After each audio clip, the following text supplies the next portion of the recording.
Guys மணி வந்து 3:10 ஆகுது. இப்போ நாங்கள் எங்கே போயிட்டுருக்கோம் பார்த்தீங்கன்னா, சிறுவாபுரி முருகன் கோயில் தான் போயிட்டுருக்கோம். ரொம்ப எக்ஸைட்டிங்காக இருந்தது. நாங்கள் முதல் வாரம் தொடங்கியிருக்கோம் தைக்கத்துக்கு அதுவுமா. ஆனால் அங்கே கூட்டம் எவ்வளோ இருக்குன்றது தெரியல. நைட்டெல்லாம் நாங்கள் தூங்கவே இல்லை. ஆனால் என் ஹஸ்பண்ட் மட்டும் தூங்கிட்டாங்க. எங்கள் வீட்டு சின்ன வாண்ட கூட தூங்கவே இல்லை. ரொம்பவே வந்து எக்ஸைட்டிங்காக இருந்தது. சரி அங்கே கூட்டம் எப்படி இருக்கும் அப்படின்ட்டு.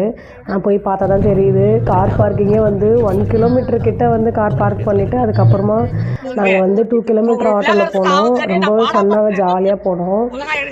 அப்புறம் வந்து பார்த்திங்கன்னா சரி க்யூ எவ்வளோ இருக்குன்னு பார்த்தா ஃப்ரீ லைனே ரொம்ப க்யூவாக இருந்தது. அதுக்கப்புறம் நாங்கள் என்ன பண்ணோம், சரி குழந்தை வச்சுருக்கோம், நம்ம வந்து 100 ருபீஸ் லைனில் போய் நிற்கலான்னு சொல்லிட்டு நாங்கள் 100 ருபீஸ் லைனில் போய் நின்று சாமி பார்க்கலான்னு வெயிட் பண்ணோம். ஆனால் அங்கே பார்த்தா தான் தெரியுது, கிட்டத்தட்ட 4.5 மணி நேரம் ஆகிடுச்சு நாங்கள் சாமி பார்க்குறதுக்கு. ரொம்பவே வந்து கஷ்டமாக இருந்தாலும் முருகனை தரிசிக்க போகிறோம் அப்படின்ற ஒரு சந்தோஷம் எங்கள் மனசில் ரொம்பவே நிறைஞ்சு இருந்துச்சு. அதுக்கப்புறமா நாங்கள் வந்து முருகரோட அருள் எங்களுக்கு கிடச்சிச்சு. நாங்கள் போயிட்டு நல்லபடியாக முருகரை சாமி தரிசனம் பண்ணோம். அதுக்கப்புறமா பார்த்திங்கன்னா விளக்கெலாம் போட்டுட்டு மனசார விளக்கெலாம் போட்டு சாமியை கும்பிட்டுட்டு அதுக்கப்புறமா நாங்கள் வந்து ரொம்ப சந்தோஷமாக இருந்துச்சு. சொல்ல வார்த்தைகள் எப்படி ஃபேமிலியோட கொண்டுறது நாங்கள் வீட்டுக்கு வந்துட்டு நாங்கள் அப்டேட் பண்ணுறோம்.